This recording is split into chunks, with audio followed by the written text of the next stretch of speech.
Mr. Speaker, a 12-year-old lad, I'll name him, Alex Thomas is his name, was charged by the police, 13 years old, not 12, my apologies. He is 13 years old, was charged by the police, Mr. Speaker, for breaking a curfew. Under the same invalidation that we're trying to validate. 13 years old. Mr. Speaker, he was remanded to prison. That dump that we call 1735, he was remanded there. Mr. Speaker, he spent 1 month and 8 days in prison, 13 years old. Mr. Speaker, he was treated so badly. Mr. AG, when you get up, speak to it, because you know about it. He was treated so badly that the superintendent of the prison had to move into maximum security. This is what we're talking about here, Mr. Speaker. This is a violation of his constitutional right, Article 7 of the very Constitution of Antigua and Barbuda, and the UN Convention on the Right to a Child. Mr. Speaker, the boys' training school is not in operation. This government has an obligation, 13 years old, to find a suitable place for him to go. When the British talk to you about the Caucasian that don't want to be in 1735, you made provision for the Navy base for him to go. And I have a passion about him because he's a Barbudan. He broke a curfew and spent a month and 8 days in 1735 among hardened criminals. Mr. Speaker, I checked on him regularly, and I got reports from Bishop Brown, who is the head of the board of the prison, and the lawyer who I'm working with to represent him. Mr. Speaker, when they go and visit him on a daily basis, he cries. He's crying all the time. And I got a report.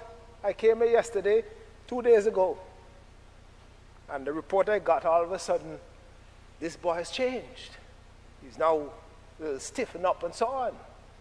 So I called Bishop Brown. I am calling his name because he's in charge of the board. I said, what happened to Mr.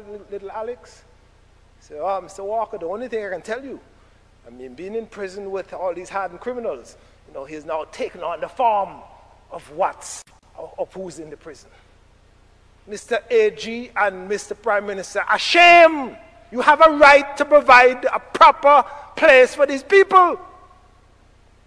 It's a shame. And Mr. Speaker, he's now moved. They removed him from the prison, and he's now at the facility at Crabs, not at Crabs, at Coolidge. You understand?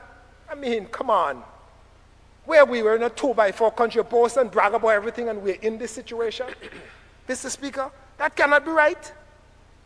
It cannot be right. And the situation is, Mr. Speaker, I've done my research, you know. Monies were expended on the Crabs facility so that a part of it could be renovated to house persons who were intended to go to the boys' training school. There are 3 of these boys, 1, 2, 3. And the AG and the legal system in this country had them locked up at 1735. Mr. Speaker, that can't be right.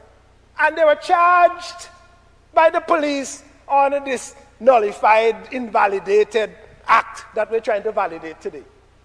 I called him, Mr. AG, let out the boy. Let him go. Let him go home to his parents. Or find a guardian for him. A 13-year-old is not, and it's not even 14 according to our laws, you know, speak at 13.